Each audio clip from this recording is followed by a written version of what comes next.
Hello मेरे प्यारे विद्यार्थियों, नमस्कार। कोरोना वायरस के कारण सभी विद्यार्थी घर बैठे हैं, विद्यालय में कोई बच्चे नहीं आ रहे हैं। तो हमने सोचा कि विद्यार्थी जो घर पर बैठे हैं उनका समय का सदुपयोग हो और पूर्व तैयारी की जाए। तो बाकी विषय में बच्चे घर पर तैयारी करते हैं, लेकिन संस्कृत ऐसे विषय है इसमें बिना मार्गदर्शन के विद्यार्थी तैयारी नहीं कर सकते। तो बच्चों, आज मैं राजदान रावल संस्कृत शिक्षा शास्त्री आपके सामने उपस्थित हुआ हूँ। संस्कृत विषय से संबंधित कुछ विषय वस्तु जो किसी एक कक्षा के लिए नहीं बल्कि पूर्ण रूप से कक्षा 6 से ऊपर जो भी कक्षा है उनके लिए संस्कृत की जो सामान्य जानकारी, वो जानकारी जो हर किसी विद्यार्थी को जाननी जरूरी होती है। और उसमें अमूमन बच्चे गलतियां करते हैं, तो उन्हें शुरुआत वहां से करें कि जहां से गलतियां नहीं हो। सबसे पहले एक श्लोक बोल देते हैं। संस्कृत व्याकरण में पढ़ते हैं वंदना में, अस्तोमा सदगमे तमसोमा ज्योतिर्गमे मृत्योर्मामृतम गमे। हे भगवान, अब हमें सदमार्ग की ओर ले जाएं, अंधेरे से उजाले की ओर ले जाएं तथा हमारा मार्ग प्रशस्त करें। बात दोस्तों यहाँ आती है कि अपन संस्कृत पढ़ते हैं, लिखते हैं, उसमें कुछ गलतियां होती हैं। कैसे? जैसे कि बच्चे पढ़ते हैं कोड में अमूमन गलतियां ये होती है। शरत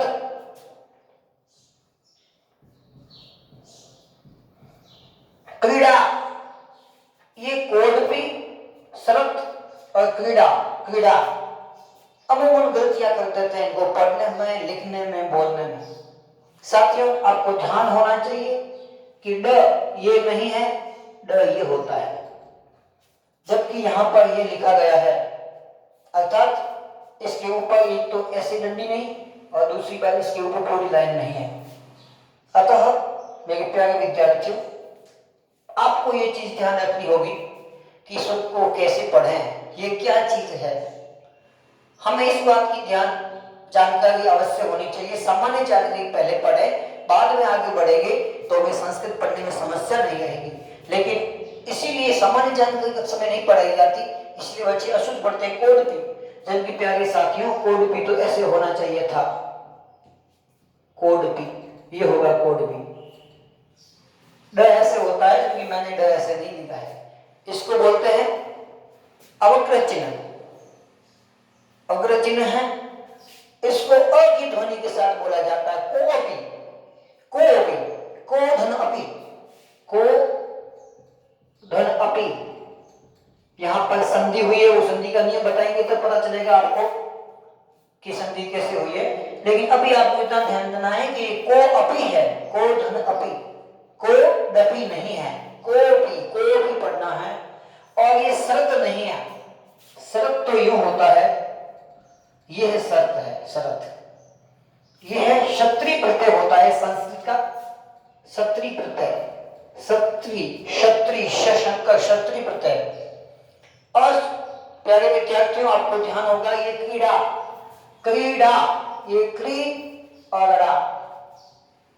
आपको सबसे पहले महत्वपूर्ण चीज प्यारे विद्यार्थियों ये बात ध्यान में होनी चाहिए कि संस्कृत में है ही नहीं। यदि ऐसा कहीं पर बिंदु वाला लिखा है तो आपके दिमाग में हमेशा रखनी चाहिए ये बात कि ड़ होता ही नहीं संस्कृत में। न तो लिखा जाता है, न बोला जाता है, न पढ़ाया जाता है।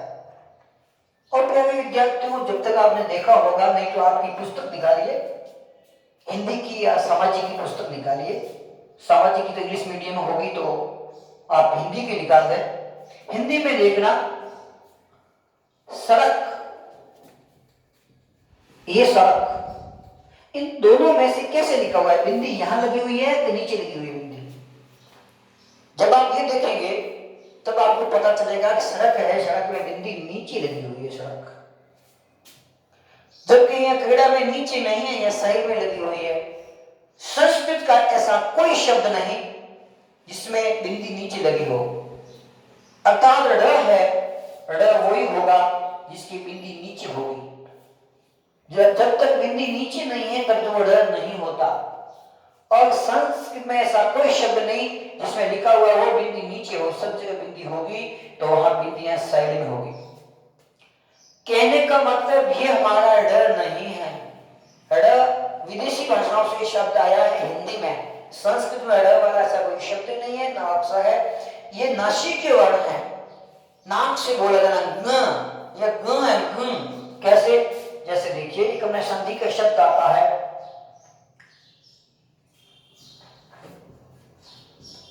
वाक्धनमय। वाक्धनमय तब संधि होती है, संधि होने के बाद में शब्द बनता है। सामान्य विद्यार्थी इसको पढ़ेंगे वाणमय। वाणमय नहीं, बिंदी साइड में लगी हुई है।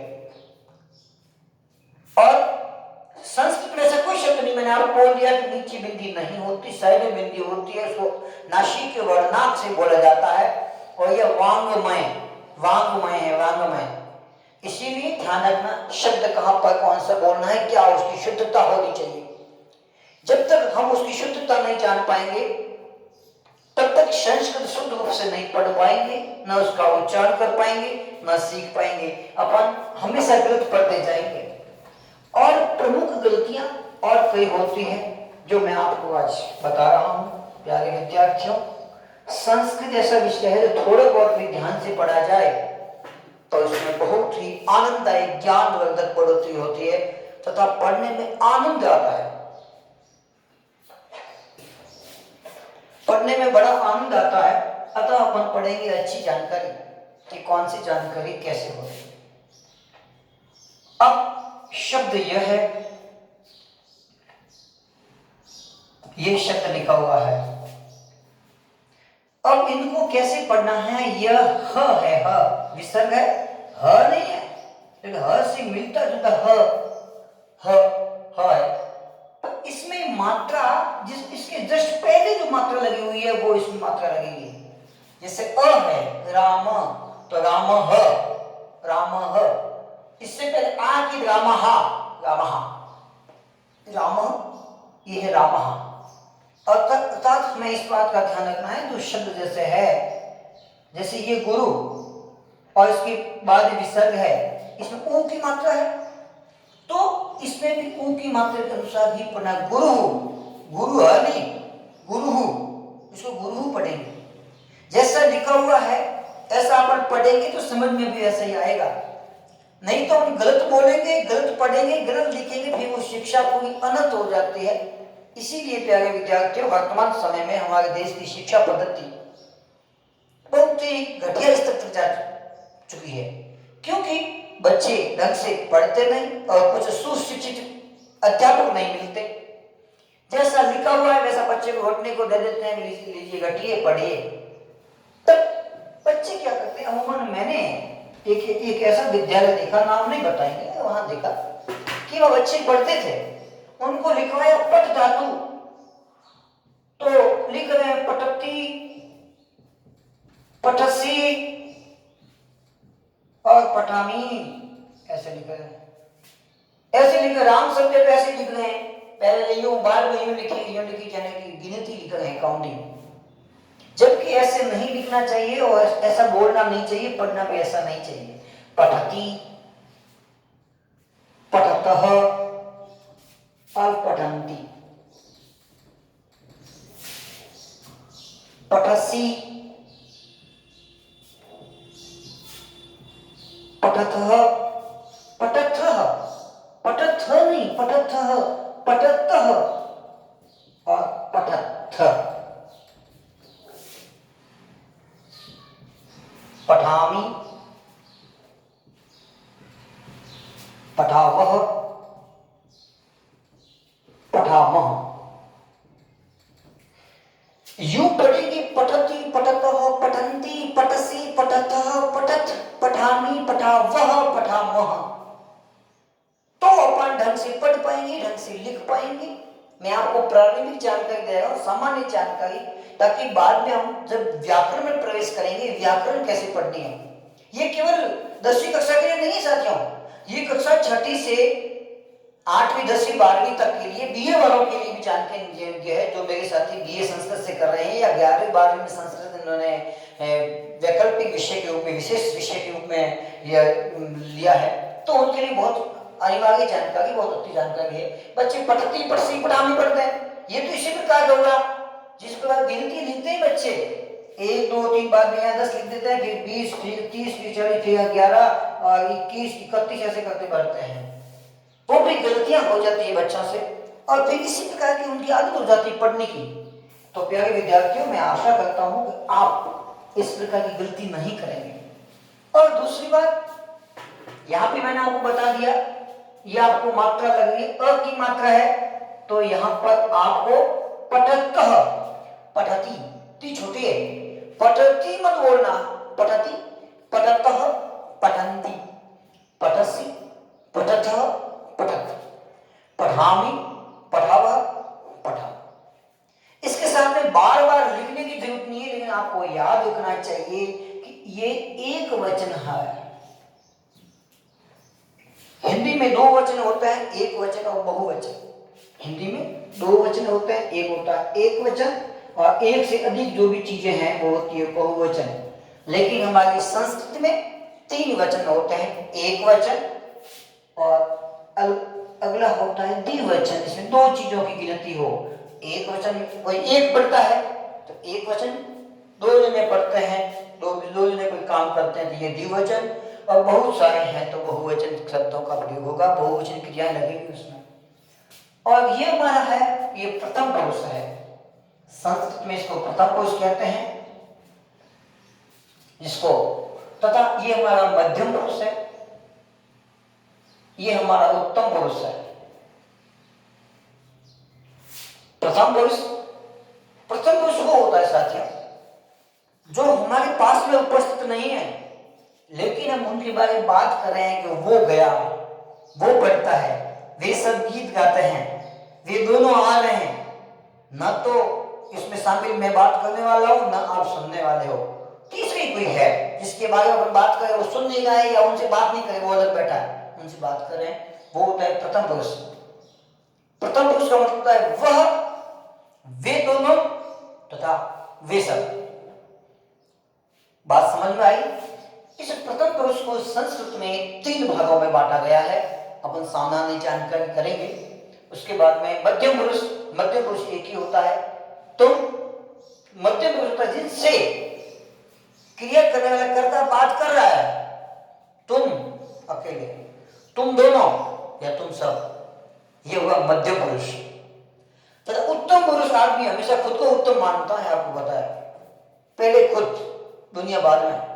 जब तक खुद का नाम नहीं आएगा तब तक उसको आनंद नहीं आता, खुद महान बनना चाहता है। इसीलिए संस्कृत में खुद के लिए कहा गया उत्तम, मैं, इसके लिए मैं आएगा, एक वचन मैं, द्विवचन हम दोनों, मेरा साथ में होना चाहिए, हम दोनों, और बहुवचन होगा हम सब। ये महत्वपूर्ण संस्कृत की जानकारियां हैं, आपको जानकारी रखनी पड़ेगी, तभी हम आगे बढ़ पाएंगे। हालांकि जानकारी बहुत अच्छी जानकारी हम आपको देंगे, लेकिन पढ़ते पढ़ते सामान्य जानकारी पहले थोड़ी हो जाए, मुझे पता चले कि वास्तव में बच्चे कितने ध्यान से, कितने एकाग्र होकर पढ़ते हैं। हंसते हंसते पढ़ना है, अपना तो सिद्धांत यही है, मस्त रहो, मुस्कुराते रहो। तो मस्त होकर पढ़ेंगे, ढंग से पढ़ेंगे तो आनंद आएगा। नहीं तो बोरिंग क्या मतलब, कोई अध्यापक क्लास में आते हैं, आधा घंटा पौन घंटा पढ़ाते हैं, बच्चों को बोरिंग लगता है, कब टाइम क्या हुआ, कब सारी क्लास से निकल जाए। लेकिन ऐसा अपना सिद्धांत नहीं है, हंसते रहो, मुस्कुराते रहो, पढ़ते जाओ, अच्छी चीज पढ़ोगे, अच्छा ज्ञान प्राप्त करोगे। अब मैं आपको संस्कृत में बताता हूं सामान्य जानकारी। एक होता है लकार, लकार हमारे 5 होते हैं। सामान्य जानकारी आज देगा वो, कल से वीडियो तो अपन व्याकरण की तरफ चलेंगे, व्याकरण कहाँ से शुरू होती है और कहाँ चलती है, कहाँ जाकर पहुंचती है, कितना पढ़ना होता है हमें। तो लकार हमारी प्रमुख, हमारे पाठ्यक्रम में 7वीं तक तो 3 है, 6ठी 7वीं 3 है, बाद में हमारे 5 लकार हमें पढ़ने पड़ते हैं। वो 5 लकार इस प्रकार से हैं साथियों, आपको पढ़ना है ढंग से। लकार पहला होता है, आपको ध्यान है, लट लकार, लट लकार, पहला लट लकार। दूसरा लिट लकार, लिट लकार। तीसरा लंग लकार।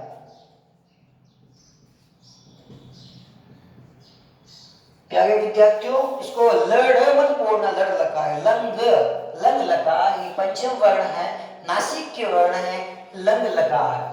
बाद में होता है लोट लकार, लोट लकार। दिख रहा है, हो रहा है स्पष्ट, ठीक है। लोट लकार। एक होता है विधिलिंग लकार,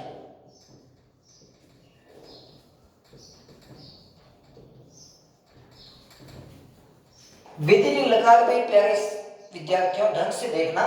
विधिलिंग लकार मैंने ऐसा लिखा है और वास्तव में ऐसा ही लिखा जाता है, ऐसा। आप वो लिंग वो मत लिखना स्त्रीलिंग पुल्लिंग वाला, ऐसा मत लिख देना, क्योंकि हमेशा अमूमन क्या होता है, पढ़ते जाते हैं लेकिन ढंग से समझते नहीं है। तब प्यारे विद्यार्थियों समस्या ये आती है कि हम केवल पढ़ते हैं, समझते नहीं है। इसलिए अमूमन मैं प्राय बच्चों को कहा करता हूं कि मैं आपको पढ़ाने नहीं आया हूं क्लास में और आप पढ़ने नहीं आए। यदि आप ये सोचकर घर से रवाना होते हैं हम स्कूल में पढ़ने जाएं, तो बिल्कुल मत आना। और यदि कोई ऐसा अध्यापक सोचे कि मैं स्कूल में पढ़ाने जा रहा हूं, तो उसको भी आना नहीं चाहिए, क्योंकि पढ़ाने नहीं आ रहा है, वो अध्यापक है। अध्यापक है अर्थात वो अध्यापन कराने आया है, यानी कुछ सिखाने आया है, कुछ सिखाने आया है। और आप शिक्षार्थी हैं, शिक्षार्थी कह सकते हैं या विद्यार्थी कहते हैं। शिक्षार्थी में शिक्षा ग्रहण करने के लिए आप आ रहे हो, विद्यार्थी यानी विद्या ग्रहण करने के लिए, नया सीखने के लिए आ रहे हो। आप विद्यार्थी विद्यालय आते हैं सीखने के लिए, न कि पढ़ने के लिए। सीखने के लिए आते हैं, पढ़ने के लिए नहीं। पढ़ते तो घर पर पुस्तक बैठ के पढ़ सकते हैं, अखबार घर में बैठ के पढ़ सकते हैं, रेलवे स्टेशन पर कुछ लिखा हुआ होता है तो भी साथ में वो पढ़ सकते हैं। लेकिन यहाँ पे सीखने के लिए आते हैं कि कौन सा शब्द किस प्रकार लिखा जाए। एक एक गलती कम पढ़िए, अंग्रेजी में कहते हैं not quantity but quality. Quality कम होना चाहिए, क्वालिटी नहीं। कितना पढ़ा कोई मतलब नहीं, क्या पढ़ा। बाहर देखकर आपको ध्यान रखना चाहिए कि आज हमने आधा घंटा नहीं 10 मिनट की क्लास में पढ़ा है, लेकिन 10 मिनट में क्या पढ़ा है, क्या पढ़ा है, क्या चीज नई सीखी है। नहीं सीखा तो आज तो स्कूल में जाके 7 घंटे पढ़ के आए, याद कुछ नहीं, पढ़ा कुछ नहीं, समझ में कुछ नहीं आया। फिर तो वही बात होगी कि एक सर पढ़ा गए थे, एक बच्चे नींद ले रहा था। सर पढ़ा गए थे दिल्ली में कुतुब मीनार है, एक बच्चा नींद ले रहा था। बच्चे को बोला क्या कर रहा है तो हाँ सर पढ़ रहा हूँ। तो बोल मैंने क्या बोला, तब सर आपने बोला दिल्ली में कुत्ते बीमार है। तो प्यारे विद्यार्थियों को नहीं होनी चाहिए दिल्ली में कुत्ते बीमार हो जाए। हमें ढंग से पढ़ना है। लट लकार, लट लकार का प्रयोग वहां होगा। जिन बच्चों को ध्यान है तो ठीक है, ध्यान नहीं है तो कृपया लिख लें, रफ पेज पे रफ कॉपी में लिख ले, लिख लेके पढ़ें। लट लकार का मतलब होता है जो वाक्य वर्तमान काल में होगा, वर्तमान काल, वहां पर लट लकार का प्रयोग होगा। तथा लट लकार की विशेषता यह है, विशेषता कि उसमें एल आकार में विसर्ग लगेगा। एल आकार में विसर्ग का मतलब होता है पठति, पठतः, पठन्ति, पठसि, पठथः, पठत, पठामि, पठावः, पठामः। तो यहाँ पे एल आकार मतलब बीच वाले तीनों लास्ट, यहां लगेगा विसर्ग और कोई विसर्ग नहीं लगेगा लट लकार का, कोई भी वाक्य हो। हालांकि आपको मैं केवल 5वीं पदी बता रहा हूं, 8वीं पदी आपकी नहीं है, नवम क्लास तक नहीं है, 10वीं में आएगा वाच्य प्रयुक्त में, वो अलग चीज है। सामान्य जानकारी में ये आपके 5वीं पदी जो धातुएं होती है उनमें लट लकार में बीच वाले तीनों और लास्ट, सेंटर और लास्ट एल आकार में विसर्ग लगाए जाते हैं, उसकी पहचान है लट लकार। तथा लट लकार में जो चीज होती है वो आपको देखने योग्य। लट लकार से ही आगे लिट लकार बनेगा, जिस प्रकार है पठती, पठती,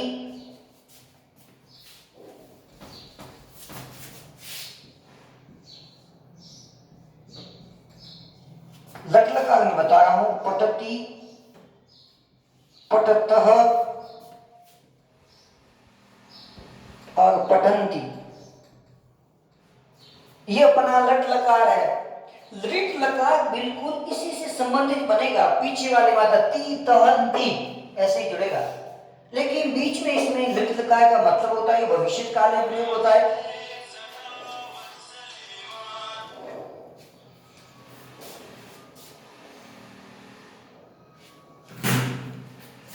ये भविष्य काल में प्रयोगार्थ होता है। भविष्य काल, भविष्य का आपको दिख रहा है बीच में क्या है, इस्य, इस्य है, इस्य मतलब छोटी ई आधा स और य, ये दिख रहा है प्यारे विद्यार्थियों। तो जहां पर भी ये जो अपन पढ़ रहे हैं लट लकार, लट लकार में उसी अनुसार बस सेम टू सेम आएगा, ज्यादा समस्या नहीं है। ज्यादा समस्या पर ज्यादा लोड लेने की आपको आवश्यकता ही नहीं है, बस आपको केवल पढ़ते जाना है, पढ़ते जाना है और आपको कुछ नहीं करना। ध्यान से यदि आप पढ़ेंगे तो आपको पता चलेगा कि वास्तव में संस्कृत कितनी सरल है, और बिल्कुल सरल के हिसाब से ही हमको पढ़नी है। संस्कृत ढंग से पढ़ेंगे तो अपन सीखेंगे, वरना नहीं सीख पाएंगे। अब बिल्कुल जिस प्रकार ये लट लगा है, पठती पठतः पठन्ति पठसि पठतः पठत पठामि पठावः पठामा, तो लट लगा को जो बनाएंगे बिल्कुल सेम टू सेम बनेगा एकदम, लेकिन भविष्य इससे है, इससे जोड़ना पड़ेगा। पटिस्य, इस्य, इस्य, इस्य, इस्य, इस्य, इस्य, इस्य तथा इसमें भी इससे जोड़ना है, कुछ नहीं करना। पठिष्यति पठिष्यतः पठिष्यन्ति पठिष्यसि पठिष्यथः पठिष्यत पठिष्यामि पठिष्यावः पठिष्यामि पठिष्यावः पठिष्यामः। बस इतना बिल्कुल सरल, इसमें ज्यादा तकलीफ वाली बात नहीं है, और दोनों की पहचान सरल है। ये तो सबको आता है लट लकार तो, और लिट लकार की पहचान यही है, भविष्य काल इससे आएगा, जो भी होगा उसे इससे आएगा, 100% इससे आएगा। जहां तक आपके पाठ्यक्रम की बात है इससे आएगा। कुछ बहुत गहरे शब्द होते हैं, वाक्य होते हैं, धातु होती है, उसमें इससे आता तो है लेकिन दिखता नहीं है, उसे वो संधि होकर वो संधि के गुण बदल करके कुछ क्षेत्र की जगह अक्षर बन जाता है, वो बात की बात है। अब सामान्य जानकारी देकर सामान्य जानकारी वैसा होता है। ये हमारा है लिट लकार यानी भविष्य काल। तथा भविष्य काल के बाद में अपन जहां पर पढ़ने के लिए जाते हैं लंग लकार। लंग लकार का मतलब होता है भूतकाल। भूतकाल अर्थात जो समय बीत चुका है उसके लिए भूतकाल प्रयोगार्थ होता है। और साथियों भूतकाल के लिए मेरे प्यारे विद्यार्थियों बात ध्यान रखनी है कि भूतकाल की क्रिया की पहचान, धातु की पहचान है, उसके आगे अ लगा होगा, आ नहीं अ, जिसके आगे अ लगा हुआ है, जैसे अपठत, अ लगा हुआ है पट धातु का आगे अ, इसका मतलब लंग लकार यानी भूतकाल है। अपठत, अपठतम, अपठन,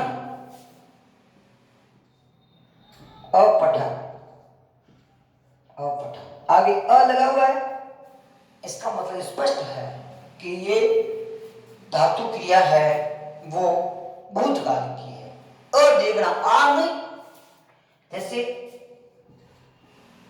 एक होता है अगच्छन और आ लग जाए आगम तो नहीं है, ये थोड़ी सी क्रिया को बैक लेने के लिए किया गया है। गम का मतलब है जाना, आगम यानी आना, वो नहीं अ लगा हो वो लंग लकार होता है। तथा अब अपना आता है लोट लकार। लोट लकार अज्ञात काल के लिए प्रयोग होता है, और अज्ञात मतलब होता है ऑर्डर देने के लिए, तुम पढ़ो, तुम जाओ, तुम खेलो, तुम कूदो, तुम सो जाओ। ऑर्डर देने के लिए लोट लकार का प्रयोग होता है। और लोट लकार की विशेषता यह है कि उसमें कहीं पर भी विसर्ग नहीं आएगा। लोट लकार में विसर्ग नहीं आएगा कहीं पर भी।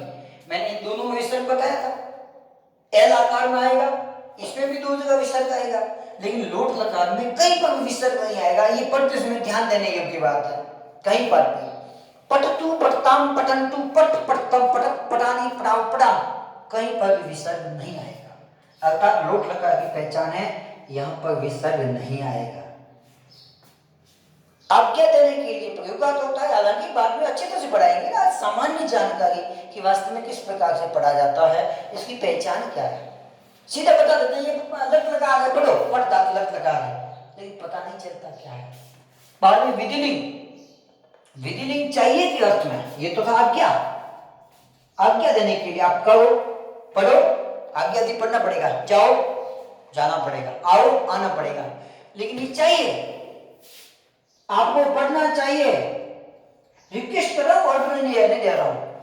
इसमें तो ऑर्डर था, पढ़ो तो पढ़ना पड़ेगा, लिखो लिखना पड़ेगा, लेकिन चाहिए, पर आपको पढ़ना चाहिए। बच्ची आपकी, पढ़ो या नहीं पढ़ो।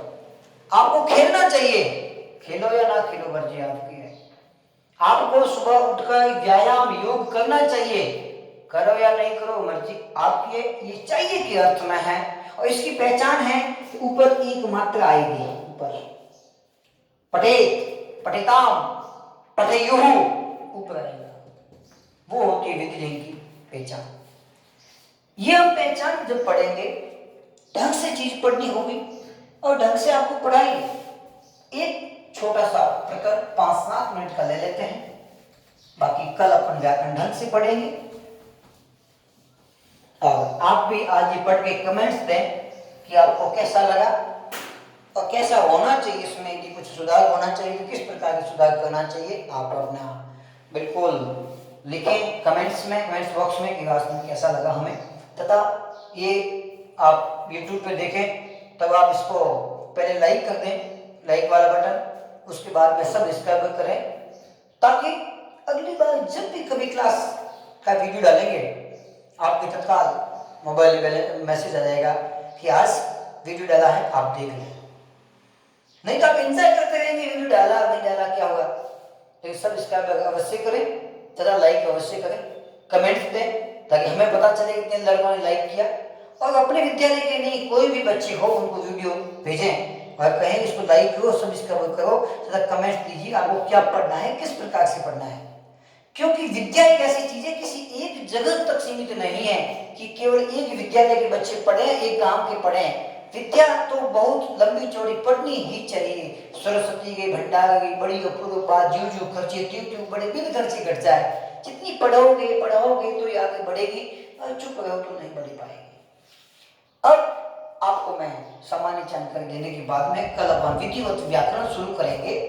एक महत्वपूर्ण चीज है, अपन पढ़ते हैं जिस प्रकार अंग्रेजी में पढ़ते हैं A B C D E F G H I J K L M N O P ऐसे पढ़ते हैं।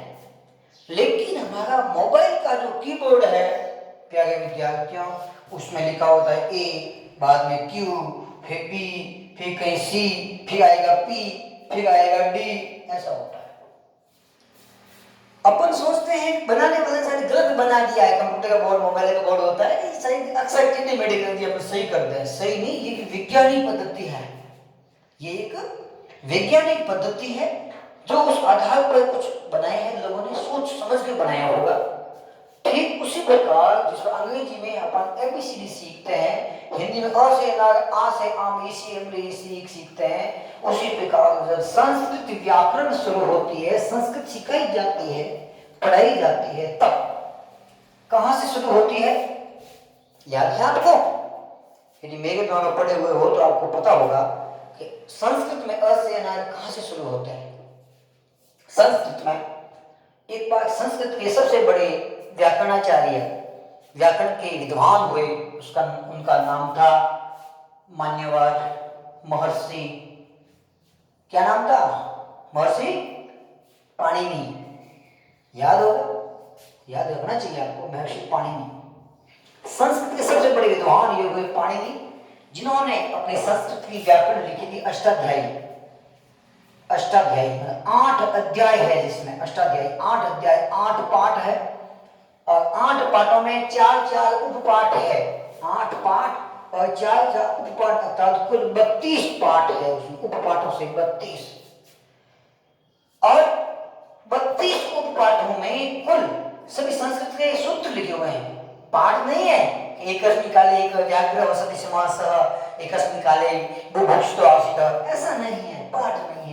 संस्कृत के सूत्र दिए गए, उसमें सूत्र, वो सूत्रों की संख्या है उन 32 में 3997 सूत्र, अर्थात कह सकते हैं केवल सिर्फ 3 कम है, अर्थात 4000 सूत्र है इसमें संस्कृत में, तथा 4000 सूत्रों पर ही आधारित, इन 4000 सूत्रों पर आधारित हमारी संस्कृत व्याकरण चलती है। उसकी बनकर व्याख्या करेंगे, लेकिन आखिर संस्कृत व्याकरण, संस्कृत में 3 व्याकरणाचार्य हुए सबसे बड़े। सर्वप्रथम अष्टाध्यायी के रचयिता महर्षि पाणिनि, उनके बाद में कात्यायन, इनका नाम वरुषि था, उनके बाद में महर्षि पतंजलि, तो योग शास्त्र के रचयिता थे महर्षि पतंजलि। लेकिन वर्तमान में हम जो संस्कृत पढ़ रहे हैं, पढ़ाई जा रही है, पूरे हिंदुस्तान में नहीं पूरे विश्व में संस्कृत पढ़ाई जा रही है वेदों पर आधारित, वो महर्षि पाणिनि की व्याकरण थी। और महर्षि पाणिनि ने व्याकरण कहां से सीखी, ये मैं बता करके आज की कक्षा को ये भी समाप्त करेंगे। महर्षि पाणिनि एक बार महापति महादेव जी के पास में गए तथा उनकी तपस्या करने लगे। तपस्या करने के बाद में महापति महादेव जी, शिव भोले शंकर प्रसन्न हुए। बोला पाणिनि जी, वो बोला बोलिए पाणिनि, कैसे आए हो महर्षि पाणिनि, आपको क्या चाहिए? पाणिनि बोला मुझे संस्कृत व्याकरण सिखानी है, संस्कृत व्याकरण बताइए, ज्ञान। महादेव जी ने कहा मेरे पास में संस्कृत व्याकरण कहां से है, ये बात असंभव है, इम्पॉसिबल है, और आप यहाँ पर आ गए हो। संस्कृत व्याकरण, मैं तो एक साधु हूँ, तपस्या कर रहा हूँ, कुछ चाहिए तो चीज मांगो, ये व्याकरण मुझे नहीं आती। तो कहो मैं तो आपकी तपस्या करने के लिए आया था, इसीलिए आप मुझे ज्ञान दीजिए। तब बड़े बड़े लोग होते हैं, आपको ध्यान है कि भाषा का प्रयोग 3 प्रकार से किया जाता है। भाषा का प्रयोग, भाषा एक सबसे ज्यादा प्रयोग होता है, वो होता है मौखिक। हर बात लिख करके नहीं समझाई जा सकती, इतना लिखा नहीं जाता, बोल करके मौखिक समझाई जाती है।